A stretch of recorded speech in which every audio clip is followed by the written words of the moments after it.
नंद वंश। पुराणों के अनुसार नंद वंश का प्रथम शासक संस्थापक महापद्म था, जिसका अर्थ असीम सेना अथवा अपार धन का स्वामी होता है। मगध में नंद वंश की स्थापना से एक नवीन युग का आविर्भाव हुआ।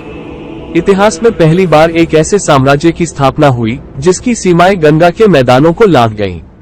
महापद्म नंद नंद वंश का संस्थापक था। महावादिवंश के अनुसार उसका वास्तविक नाम उग्रसेन था।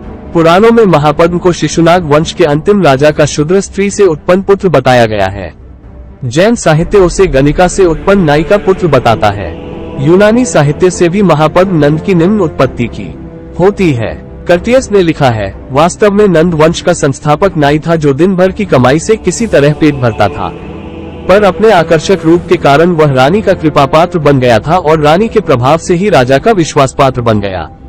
परंतु बाद में उसने छल से राजा की निर्मम हत्या कर दी और फिर राजकुमारों के संरक्षक के बहाने सारी सत्ता अपने अधिकार में ले ली और कालांतर में राजकुमारों को मौत के घाट उतारकर राजा बन बैठा। महापद्म नंद का इतिहास।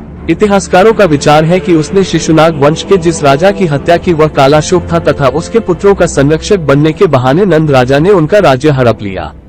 महापद्म अत्यंत शक्तिशाली शासक था। अपनी शक्ति द्वारा ही उसने साम्राज्य की सीमाओं का विस्तार किया। पुराणों के अनुसार वह अनुलिंदित शासन वाला था, जिसने दिग्विजय से एक छत्र राज्य की स्थापना की थी। उसने अनेक क्षत्रिय राजवंशों का उन्मूलन किया था। इसी कारण उसे अखिल क्षत्रांतकारी और क्षत्र विनाशिकृता कहा गया।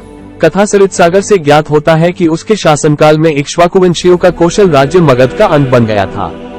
पश्चिम में कुरु और पंचाल पर उसके आधिपत्य की पुष्टि यूनानी लेखकों से होती है। महापद्म ने हय्यों को पराजित कर महिष्मती का क्षेत्र भी मगध में मिला लिया। खारवेल के हाथी गुम्फा अभिलेख से पता चलता है कि नंद राजा का कलिंग पर भी अधिकार था। नंद राजा ने वैशाली के समीप स्थित मिथिला राज्य को भी मगध का अंग बना लिया था। मथुरा के निकटवर्ती क्षेत्रों को भी उसने अपने अधीन किया। मैसूर के अनेक अभिलेखों से ज्ञात होता है दक्षिण भारत के भी अनेक भागों पर नंद राजा का अधिकार था। इस प्रकार स्पष्ट है कि अपने शासनकाल में महापद्म नंद ने मगध साम्राज्य को अखिल भारतीय रूप प्रदान किया तथा भारत में राजनीतिक एकता स्थापित करने का प्रयास किया। अतः पुराणों में उसके लिए महाबली, एक छत्र, एक राट विरोधों का प्रयोग किया जाना तर्कसंगत ही है। महापद्म नंद के उत्तराधिकारी। पुराणों के अनुसार महापद्म नंद के उत्तराधिकारी नंद राजाओं की संख्या 8 मिलती है, जो कि महापद्म के पुत्र थे।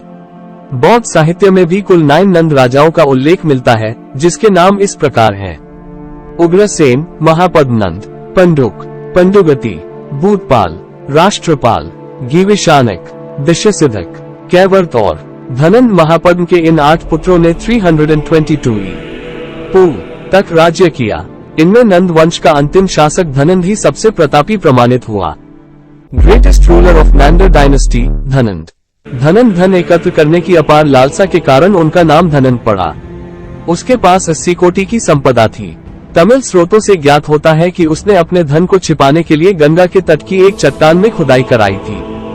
खेमसांग ने भी नंद राजा के 5 खजानों का उल्लेख किया है। नंद राजा के धन का एक कारण संभवतः एकत्र करने के लिए प्रजा से बलपूर्वक कर वसूल करता था। प्रजा द्वारा नंद राजा से घृणा किए जाने का एक कारण उनसे बलपूर्वक धन वसूल किया जाना भी रहा होगा। सिकंदर के भारतीय अभियान के समय मगध का शासक नंद ही था। धनंद की सेना अत्यधिक शक्तिशाली थी। कर्टियस के अनुसार नंद राजा की सेना में 20,000 घुड़सवार, 2 लाख पैदल, 2,000 रथ तथा 3,000 हाथी थे। इसी कारण सिकंदर की सेना भी धनंद की सैन्य शक्ति से भयभीत हो गई। किंतु 322 में मौर्यवंशीय चंद्रगुप्त ने चाणक्य की सहायता से धनंद को परास्त कर मगध में नंद वंश मौर्य साम्राज्य की नींव डाली। नंद वंश के पतन के कारण नंदवंशीय शासक यद्यपि अत्यंत शक्तिशाली थे, किंतु वे अधिक समय तक मगध साम्राज्य पर शासन न कर सके। उनके पतन के लिए अनेक कारण उत्तरदायी थे। निम्नवंशीय उत्पत्ति। नंदवंशीय शासक शूद्र थे। तत्कालीन सामाजिक संरचना में शूद्रों का स्थान सबसे नीचा था।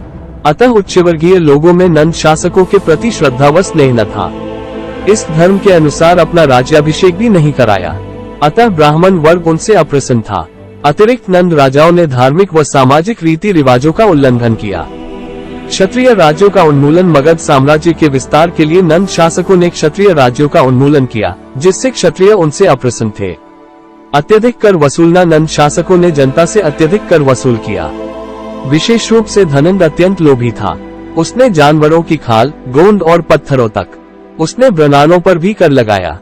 उसकी इस नीति से जनता में अत्यधिक रोष उत्पन्न हुआ। चाणक्य का अपमान नंद राजा द्वारा चाणक्य का अपमान करना उसकी भारी भूल थी। चाणक्य अत्यंत योग्य व्यक्ति था। उसने अपने अपमान का बदला लेने के लिए चंद्रगुप्त की सहायता की और नंदों का उन्मूलन किया। इस प्रकार नंद राजाओं की निम्न उत्पत्ति, उग्र सैनिक नीति व अधिक करों के कारण जनता में व्याप्त असंतोष का लाभ उठाते हुए चाणक्य व चंद्रगुप्त ने 322 नंद वंश का पतन कर दिया। आपको ये वीडियो कैसी लगी हमें कमेंट बॉक्स में जरूर बताएं और इस वीडियो को लाइक करें।